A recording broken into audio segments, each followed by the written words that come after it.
Good evening, everyone. Welcome to the Royal Photographic Society's Historical Group and this latest in the series of talks looking at collections of photography around the United Kingdom.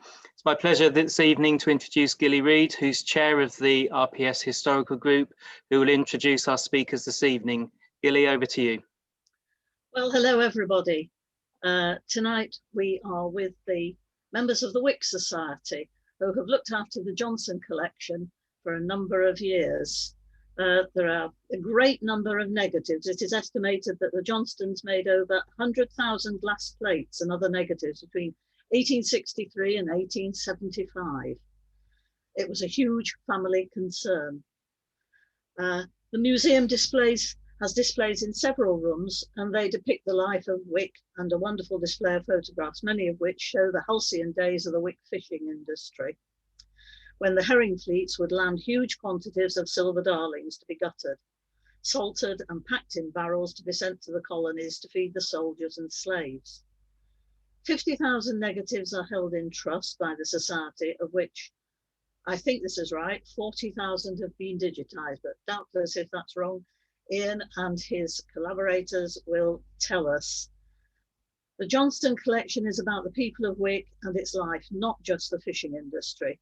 The museum has many departments illustrating the history of the town. The talk tonight will be given by members of the Wick Society who look after the negatives and make the displays in the museum. The Wick Society made the difficult decision not to open the museum during the COVID pandemic, and we hope this presentation will do something to redress this. I would like to just ask Ian, how long have you and the other members that are going to be able to speak to us tonight in the question time, how long have you been with the Wick collection and digitizing it and bringing it forward?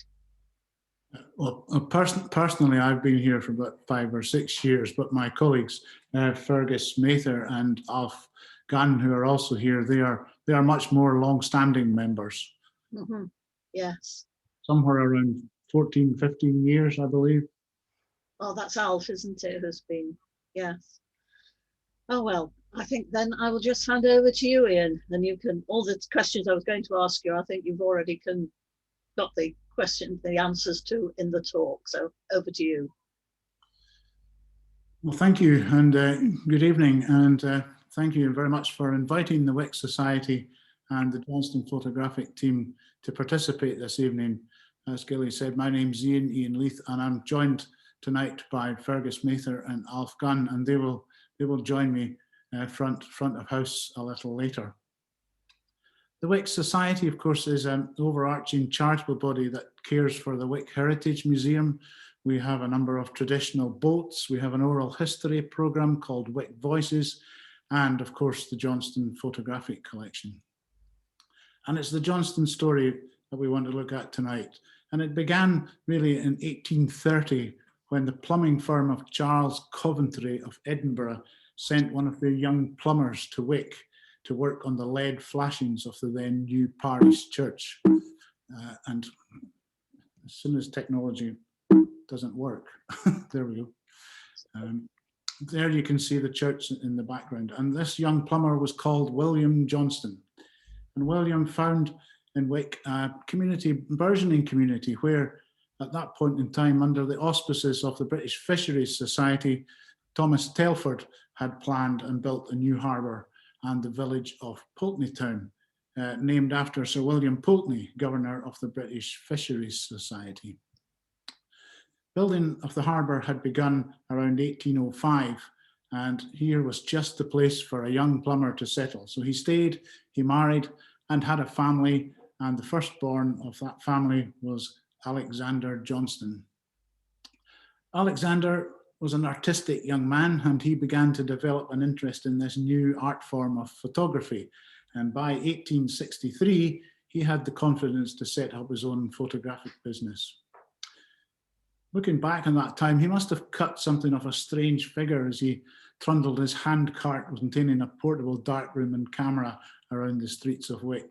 And I think we can only marvel at the fact that he was working basically blind with only his hands inside his dark box as he prepared the plates for exposure. This, we believe, was the first studio in Wick's High Street that Alexander had, situated near the rear of his father's plumber's business. Now, one of the earliest surviving images that we know of is this one of the Pulteney Town's outer harbour, and we've dated it as 1863. Now, you can see from this picture that why Wick called itself the herring capital of Europe. Over 1,000 boats moving in the harbour at any time, all unloading herring. Each of the boats had a herring catch that had to be gutted and then salted and put in these barrels that you can see along the quayside there. So it was a busy time in Wick and in Pulteney Town. And how can we date this building, this picture? Well, if you look at that building, that house that's in the background there, to the left of the background, there's an empty space beside it, and we know that the house was built there in 1864. So hence, the picture must have been before that. Anyway, let's move fast forward now then to 1976. I don't know why the slides seem to stop now. Technology works when you're doing it, and then it doesn't. There we go now. Alexander's grandson was also Alexander, and in 1976 he retired. That's Alexander, the last of the three generations Alexander. At around that time, the Wick Society had recently been formed as an action group concerned about the changing face of the town. Some of the buildings, the traditional buildings, were being replaced, shall we say, and the group were concerned about the future of the traditions in the town. And Alexander had an early interest in the society and offered anything from his premises at that time for a museum which was intended. The then chairman of the Wick Society, Ian Sutherland, there on the left, with a few other members, visited Alexander's studio, and there in an ill-lit and damp back room, they found themselves literally up to their knees in glass plates. Unfortunately, about half of them had suffered severe damage due to the poor storage conditions, but some 50,000 were saved and moved to a place of comparative safety. Time passed, buildings for the museum were acquired, and the first stages of the museum were begun. And you can see there now today's version of the museum, the Wick Heritage Museum, and all of the property right up to from one car to the next, basically, is now part of the Wick Society's property in the Wick Heritage Museum. The plates, Johnston plates and negatives, were painstakingly catalogued by volunteers, inserted into conservation grade envelopes and stored in similar grade boxes in an area with monitored humidity and temperature levels. And for the first time, really, they were safe. Over the following years, a couple of hundred images were developed and printed using cameras and light box in a darkroom, but the vast bulk of them remained somewhat untouched. The BBC then decided to produce a programme on the collection titled Ghosts on Glass. And this cut from that programme shows the presenter, George Rosey, on the left, and the late Willie Lyle, a Wick Society member, on the right. And my local intelligence tells me that despite the fact that he was a BBC presenter, he was actually a cousin of Willie's as well. You're never far away from second cousins and whatever in Wick. Willie Lyle was a Wick Society member, and he put a huge amount of work into this collection. And he was the person that also created a negative numbering system, which is still very much in use today. As technology progressed, another past chairman, Donald Sinclair, began to digitize some of the collection. But the thought of digitizing 50,000 negatives was a daunting one. And he was heard to say, at this pace, it would take him 150 years to get through them. In 2007, the Wick Society decided to form a new group, the Johnston Photographic Section, with a remit to protect and make the collection available to a wider audience. The first couple of years were spent gathering information and discovering techniques employed by other collections. After considering the possibilities of using large format cameras with digital back, we settled on the Epson 750 Pro A4 flatbed scanner as a more practical solution. Computers and an HP large format printer were also acquired with funding from the Awards for All Fund, and this made it possible to scan, retouch and exhibit A1 size prints. And you can actually maybe see some of these prints behind me. Then in 2009, Donald Macbeth, then the Deputy Principal of the North Highland College, on a visit to the Wick Heritage Museum, noted that small-scale digital cataloguing had begun.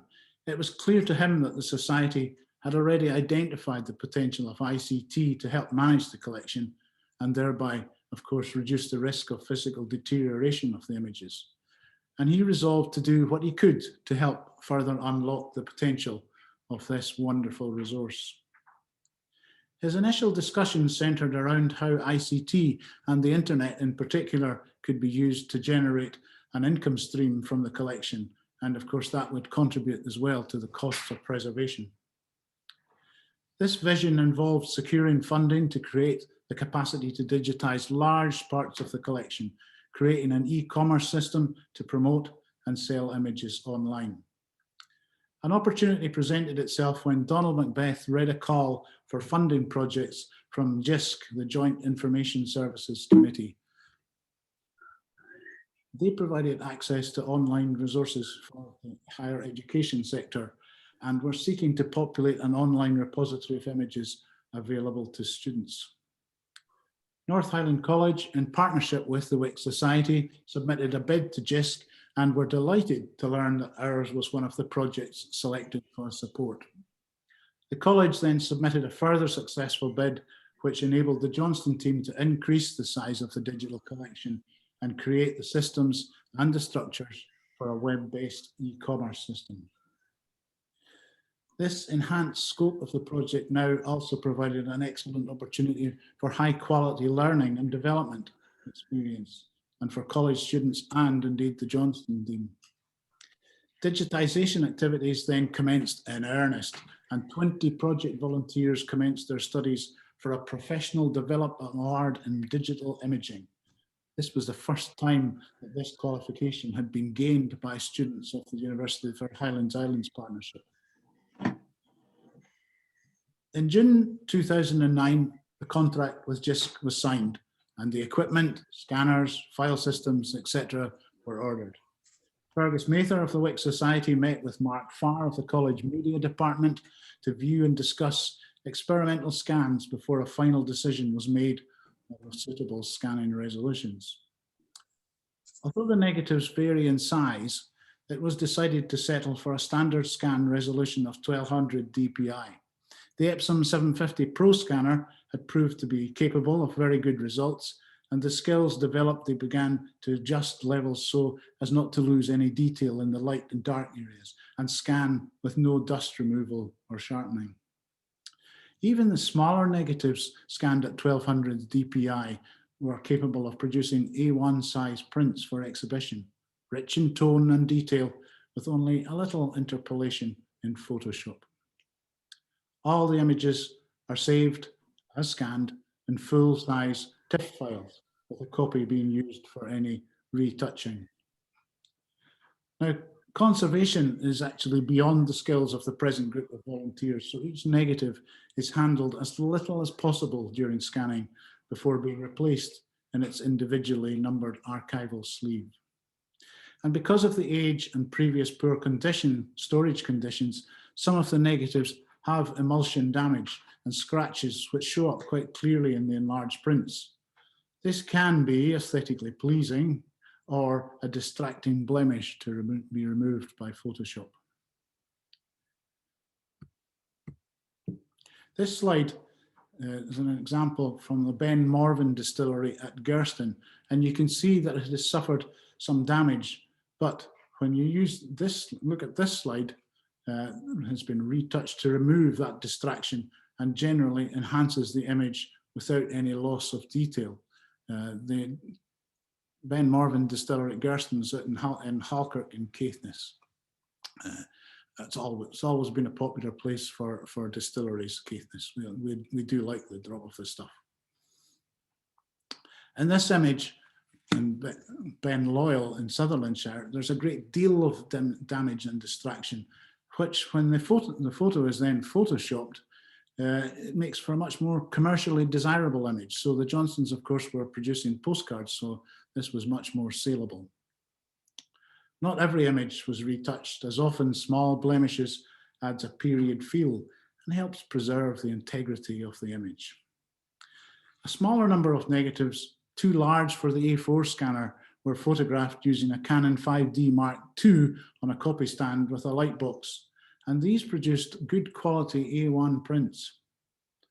Unfortunately, at that time, due to economic conditions, the Wick College Annex was closed, but we were forewarned about this, and so we developed a workshop within the Wick Heritage Museum. So having all these images is wonderful, but without information, they remain just that, images. So we set up a historical investigative group, and there they are, some of them anyway. And over the winter months, this group was very successful in adding a great deal of metadata to the collection. Setting up exhibitions in rural villages proved to be a great success in both attendance and the information gained, such as this exhibition in the Castle Hill Heritage Centre, which ran over their summer season. And the people there were delighted to be able to point out where places were, what they were, and who people were. And not just a social gathering, but a social gathering with some purpose. And the same applied when we ran another exhibition in the St Fergus Gallery in Wick, where the great and good of Wick turned out to view and help identify some of the places and people within the collection. Our website, and you'll want to go there, of course, when we're finished tonight, www.johnstoncollection.net, now contains, as Gilly says, approximately 43,000 images. And it's proved to be a wonderful source of information, with a constant supply of emails coming at us, offering us data, offering us information, and making inquiries relating to these images. Plus, of course, we get a fairly steady stream of orders as well, because the Johnston Collection allows us a certain amount of income as we sell on the prints. And these orders come literally from all over the globe. The site has also proved popular with genealogists, and through these routes, many previously unnamed portraits now have names and stories. And if I may, I'll tell you a little bit of a personal story here, because a couple of weeks ago, a gentleman phoned me and said, my father's now 90 and he has got a variety of Johnston photographs and was thinking about donating them to you. Well, of course, we would be delighted with that. And as we were exchanging details, he told me that his surname was Flemington. And just by chance, I said, oh, by the way, there's Flemingtons in my family as well. And with a bit of consultation, we discovered that Jim Flemington and I are somewhat distant cousins. Just last week, Jim came to the Wick Heritage Museum with these pictures to hand them over, and we had a lovely chat about our joint ancestors. And I thought I would just show you a couple of pictures of them that relate to my family in particular, but the collection that he's handed over contains information on families, the names of Geddes, Morris, Cogle, Dunnett, you name it, in the Caithness terms, they're there. But here's my 3 times great grandmother, Mrs. Crowe. There she is. And it's a picture that I hadn't seen before. So genealogists, as we said, were enthused by the Johnston Collection. And there's Mr. Crowe, John Crowe himself as well. So these are a great donation from Mr. Flemington. And if he's with us tonight, thank you very much indeed. The Johnston family were also artists. They worked in pastels, watercolors, and oils, and selling these from their studios. And to this day, they are much sought after. And again, recently, I can add a new story attached to this, because I came across an advert in an old John O'Groat Journal newspaper advertising a booklet of Alexander Johnston's drawings. And none of us here seem to know much about it, or hadn't any information about it. But we dug and dug, and finally I tracked it down, a copy in the National Library of Scotland in Edinburgh, and it contains 12, around 12 reproductions of Alexander Johnston's drawings, a unique piece of archive in terms of the Johnston Collection. They also, as I said, worked in pastels, and this particular one hangs in the museum's art gallery here in Wick. It's suggested that often their artistic leanings seemed also to be reflected in their portraits. We didn't think too much about this slide until an artist suggested that this is a very pre-Raphaelite image with hidden stories. The young lady is portrayed at leisure, hinting at her higher social status. She's reading, showing her education, and in the background is the local academy.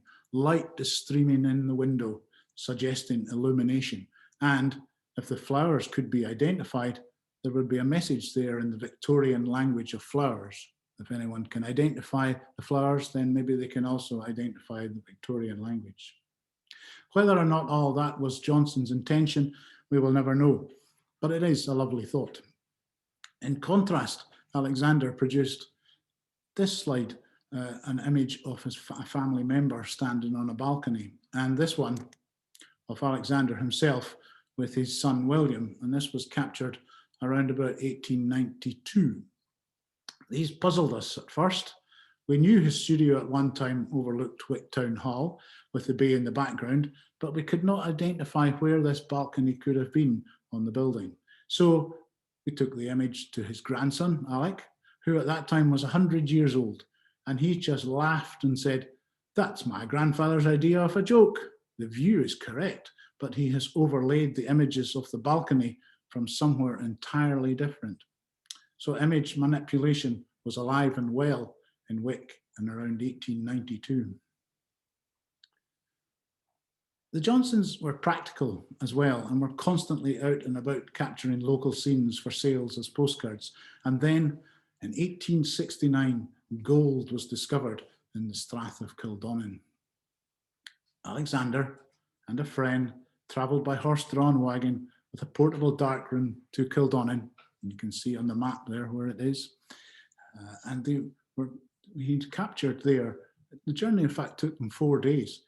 Captured what is now considered to be the only images in existence of a gold rush shanty town in the United Kingdom. They, of course, captured for future generations the development of Wick's fishing industry. Not only the boats and the different varieties of boats, but also the methods employed on the boats and the fishing. When you look at early images of the harbour, like that one we looked at earlier on, it's a puzzle to see somehow how the boats gained an exit from the harbour. Remember, these were sailboats and there wouldn't have been a great deal of wind within the harbour walls. So some fishing boats were warped out with ropes while others were pulled out punt style. Then came a great innovation, steam paddle tugs that towed the sail drifters out into the sea, out into the bay. 6 or 8 of them at a time, and you can see the paddle boats sitting there in the middle of that image, out into the bay where they could catch the wind. So whatever method was used, it was undoubtedly a sight to see the boats under sail heading out to the fishing.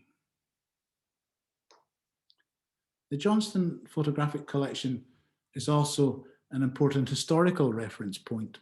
Researchers of local history will find images of local shops, like this one, providing a timeline of town centre changes. But this shop obviously was jam-packed with opportunities. Neil Leach, jeweller and watchmaker, but you can see he was repairing and cleaning of watches, clocks and jewellery, high-class gold and silver watches, the John O'Groats shell jewellery. It was all there for the population to see. And we can identify exactly where that shop was in Wick's Bridge Street. So it helps us timeline the town centre.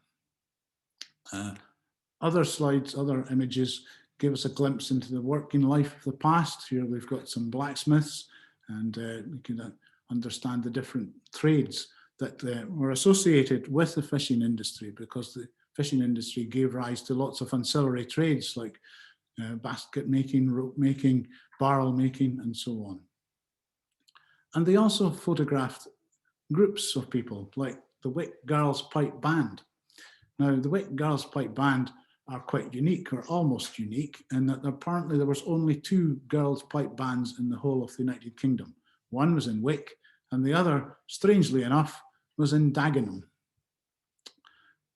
The Wick Girls Pipe Band doesn't exist as such anymore, but there are many girls still in the Wick Pipe Band. And then there's images like these, which I think are a wonderful source of stories. They introduce us into so much history. These 2 divers were employed to work on the ill-fated breakwater that they were building at Wick Harbour. It was being built by Robert Louis Stevenson's father, of the famous Stevenson family. The breakwater never got completed because every time a southeasterly storm came along, it got blown away. But it introduces us to Robert Louis Stevenson's time in Wick, because he allegedly anyway went down on a dive with one of these guys. And somebody said to me recently, well, that must have been quite difficult for Robert Louis Stevenson, because apparently he suffered from asthma. So that must have been quite a challenge for him. Robert Louis didn't leave make a great impression of Wick on him. He left us with some less than complimentary terms. Alexander Johnston died suddenly in Edinburgh in 1896 at the age of only 56. His brother James, who was a partner in the business, took over the management of the Wick studio, while Alexander's son, William, at the age of just 17, took on the Thurso studio. And this gave a whole new range of images, such as this view of Thurso Castle in its heyday. And Thurso Castle doesn't look anything like that anymore, because it doesn't have a roof, or lots of these bits have gone. So again, an important historical resource in terms of the history of this area. And he also took some great dramatic images of snow in the late 1890s. This slide shows the engines linked together after a clear track was dug. The idea was to link 3 engines together and charge the snowdrift, capturing this stunning image. The photographer must have stayed around a wee while to catch the workmen at work. And then he must have stayed around even longer as the workmen went for their tea. We're left with this particular photograph, which I think is one of my favorites. It's artistic and it says such a lot. Back in Wick, the days of the sail, of course, were being numbered, and the first of the steam drifters, Content, arrived in 1899, and there she is. The steam drifters, of course, were bigger boats and could catch more fish. World War I brought the fishing to something of a standstill, as most of the fishermen were in the Royal Naval Reserve and were called up at the outbreak of war. The Johnstons, of course, turned to recording events such as these Caithness and District Highlanders departing for foreign fields. And this photo was taken within days of their call-up. So they were on the job very quickly. And I always like this photograph, next photograph as well, because I think it shows that while these guys were away, there were others preparing for the next opportunity to leave. Wartime also caused a resurgence in portrait photography. Here we have Mrs. Miller from Argyll Square in Wick having a picture taken as a keepsake for her husband, John, who had joined the Royal Navy. And then in turn, John had his picture taken as a reminder for his family, which was quite important because we believe John was killed in that war anyway. Post-World War I, the Johnstons were there to capture events such as the opening of Wick's War Memorial. But that's not just what that picture captured as well, because you can see in the background a big house, and that house was called Rosebank House, an important house in the town. It belonged to the Henderson family, who owned the distillery and were farmers and one of the significant families in the town. And the Rosebank House stood in a prominent place there. The last of the Henderson family, Adeline, left the house to the town in her will, and it was to be turned into a nursing home, the Henderson Memorial Nursing Home or maternity home. And some of us around here were born in that building. So it's emotionally important as well as historically. It of course was demolished to make way now for a new hospital that stands on that site. The fishing industry picked up and the harbour was once more packed, but now with steam drifters. The drifters, of course, were bigger boats that could catch bigger fish, but they were also more expensive to build and they were expensive to run because they were run on coal. But I think our eyes can be drawn to these pictures of the drifters, but have a look at what's happening on the quayside at the same time. There's the coal being delivered in bags on one hand. You can see a couple of barrels still there. The net's been dried out. People are carrying away with various goods. And just down in this bottom left-hand corner, a gentleman with his bicycle has stopped to have a chat with some ladies. So there's lots of activity within these pictures. And of course, the recurrence of the fishing industry meant that the herring gutters were back again as well. And that was a tough job. That was a hard job. They had to gut the fish in all kinds of weathers and all times of day, depending on the catches of the fish. They had to do it quickly as well because they were paid at a piece rate. So therefore, the best of them could gut 40 or 50 herring in a minute, which was no mean feat. But it was a dirty job and it was a heavy job. The herring gutters, of course, would do so for the season here, and then they would move on to other areas like Yarmouth and Lowestoft in later seasons, herring seasons. Social events also began to return at this time, and the Johnstons were there too to capture fun at the Trinky, one of Wick's 2 outdoor swimming pools. The other one has just been refreshed, shall we say. And there was lots of parades captured as well. Wick seemed to be keen on parades. Interestingly enough, I was looking at this picture with a gentleman just last week who is currently looking to write a history of a transport firm, Stevens, here, who is now 100 years old. And he thinks, or hopes maybe, that that vehicle in the front of this procession was actually a Stevens vehicle. We know that they were certainly important in helping many parades in the past and in the past few years, but maybe possibly that's a Stevens lorry in the front, and he can, from looking closely at the picture, identify the number plate on it. Johnstons were also capturing various processions and events, and they made sure that they captured their own shop and premises in the background as well. Then Britain was back at war, and with Wick having a huge RAF base in the Second World War, some 2,000 personnel were there, satellite fighter stations around and a harbour, so it became obviously a target. And on 1st of July 1940, a German bomber, assuming to have been aiming at the harbour, hit instead the nearby bank row houses and shops, killing 15 people. 8 of them were children who'd been playing in the street. Other bombs had fallen in another part of the town as well, near the north in the Hill Avenue area. And we also lost a great deal of aeroplanes, some of them landing in bogs, and one in fact hit one of the hospitals. Generally, we lost our own aircraft rather than anybody else's. Our past chairman, Harry Gray, tells us about that William Smith, the grocer in this shop here, was killed outright as he stood at his shop counter while his wife, who had been upstairs, survived unscathed.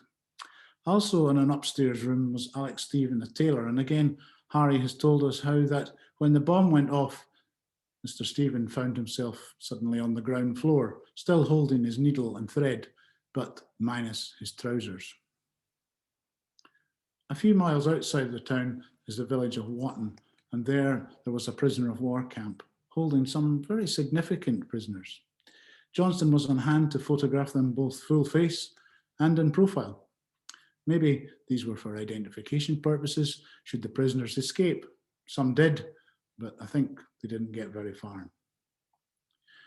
William Johnston died in 1948, and his son Alexander, who served in World War II as a photographer, came home and took over the business, continuing the studio work and continuing the tradition of recording local events, such as the day that the new Queen was proclaimed in Wick's Market Square. And incidentally, this image contains my colleague Alf's father, who was Wick Sheriff Clerk at the time. All was local associations. The following year, Alexander Johnston captured an image of another queen. This was Wick's last Herring Queen. The Herring Queen had begun in 1937 as a pageant to commemorate and celebrate the herring fishing, and it ran until 1953 with a break during the Second World War. The tradition sort of continues now with the Gala Queen, a gala procession, and a Gala Queen is elected, so same idea. On a visit to Alec in his old age, past Chairman Harry Gray remarked that the Johnston family were great photographic artists. The reply was, "Don't be silly, we were businessmen taking photos to sell and make a living." That may be so, but we maintain that they did it with great artistry. When Alec signed over the collection to the Wick Society, he did it believing that it would be of little interest to anyone beyond the town. How wrong he was, and we and the many others who have come to know and love these photographs say a big thank you to Alec and his ancestors, and thank you for their artistry, and thank you for listening.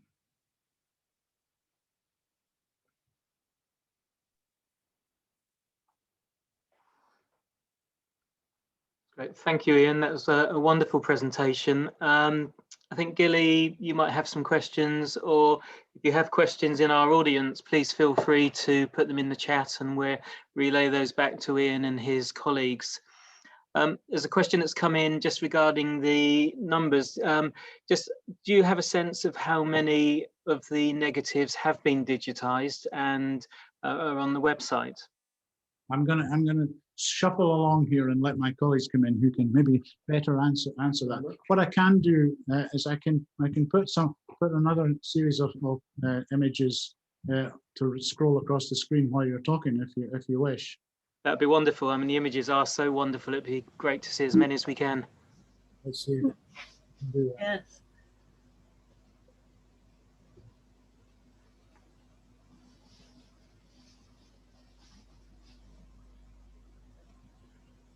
I've not just put the same one up.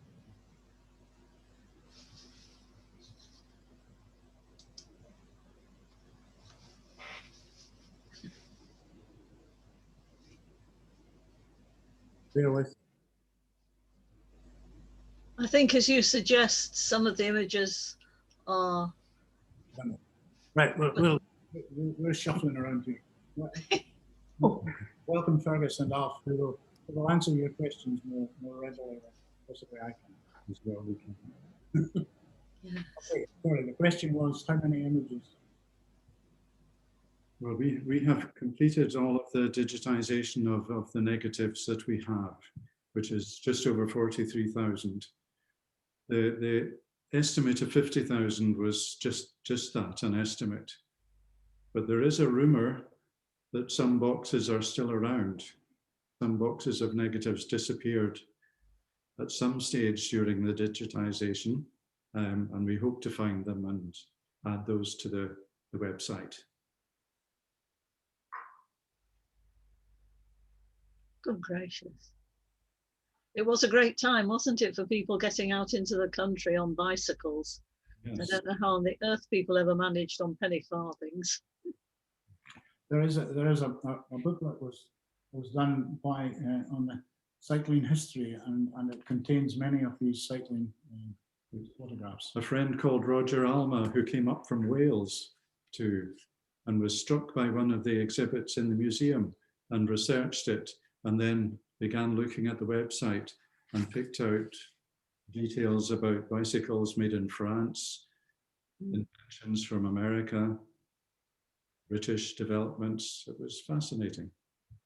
Yes. Oh, I like the boat shed. Yeah. And in terms of the geographical spread, obviously the focus is Wick, and you mentioned that one of the brothers had a studio in Thurso. How extensive geographically does the collection cover? Caithness and North Sutherland. The Kildonnan gold workings would have been the furthest away. That would be about 40 miles, 50 miles maybe. Yeah. People still go to the gold Helmersdale, don't they? Yes, if they're I've not. seen someone panning for gold there. I don't think too much gold is found, however. No, well, I remember seeing him showing my husband how he was doing it, and apparently he collected as much as he could together and then gave it to charity in his local village.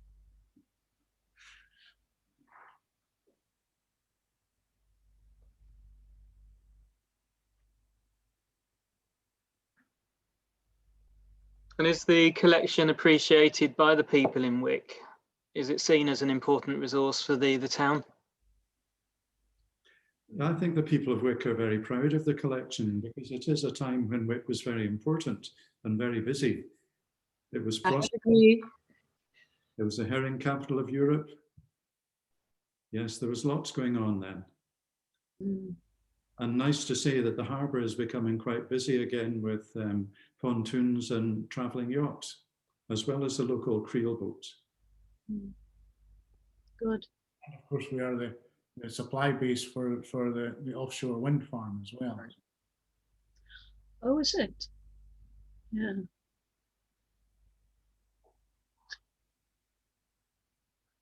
The links.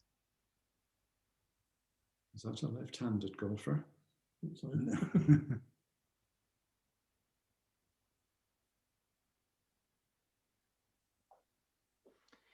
I was Okay, just. so we have a question here from Rachel. Well, it's not. She's saying it's not a question, but as someone who is working with the Wick Society to help make the collections more accessible online, this has been such an insightful presentation and really useful for the historical research digitization section of her dissertation.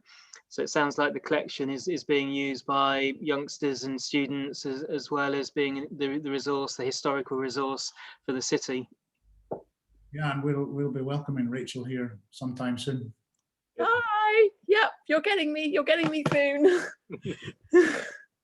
So Rachel, perhaps you'd like to, maybe you could say a few words about why the collection is important for your own research and what it's going to add to your work.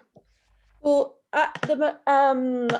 throughout my, especially this semester, part of my coursework was creating a online resource for the Wick Society, which was an interactive map, and that was using the Wick Voices, the Johnston Collection, and the physical artifacts in the museum, and trying to collate all of them and bring out their stories through metadata, through using different metadata schemas, which is going into information library stuff. So I won't bore you with all of that, but it's interesting, and Ian's been very helpful as an old librarian.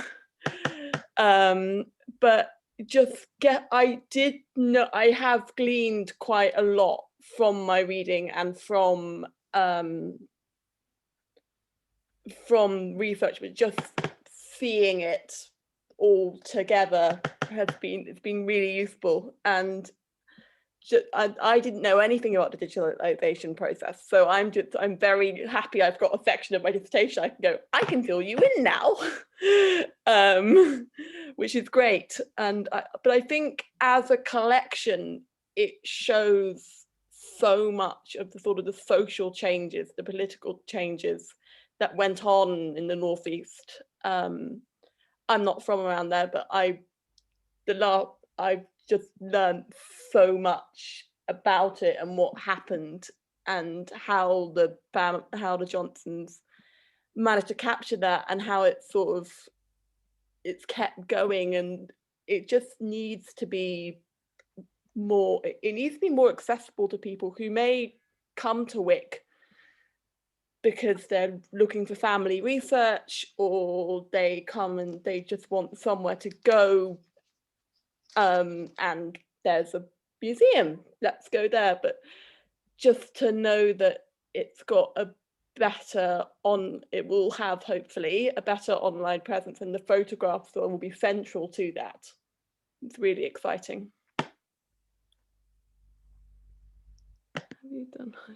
And there's a nice comment here from Rachel Nordstrom, who looks after the very important collection at St Andrews University Special Collections.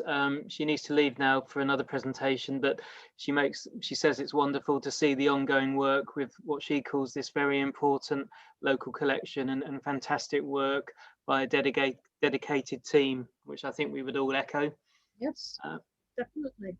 And Ian Wallace is asking, have you done much research of the herring boats by number? They can also provide interesting details. The Scottish Fisheries Museum at Anstruther helped me trace boat owner in picture of herring boats at Fraserburgh by A.G. Milne. So it sounds like there's more work for some more volunteers to do if you haven't already done that. We do have some fairly comprehensive lists of fishing boat numbers, and the registers of the boats are held in the archives here as well, so we can do that. Yeah. There's a rainy day in Wick there. Yes, very.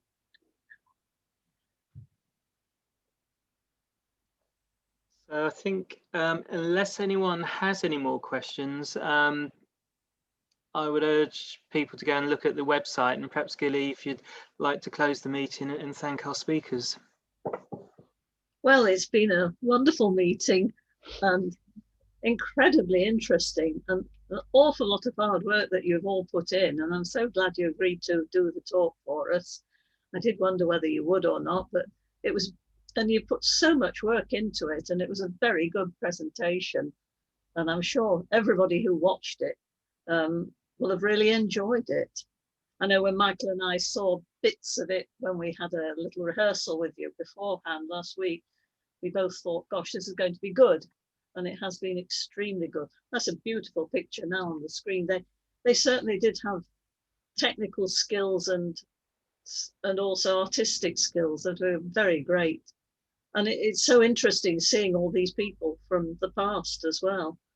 So thank you very much indeed. I hope people will to visit and see the pictures in the best state. The ones on the website are pre-cleaned up, and they're quite small files, so right. they're not seen at their best.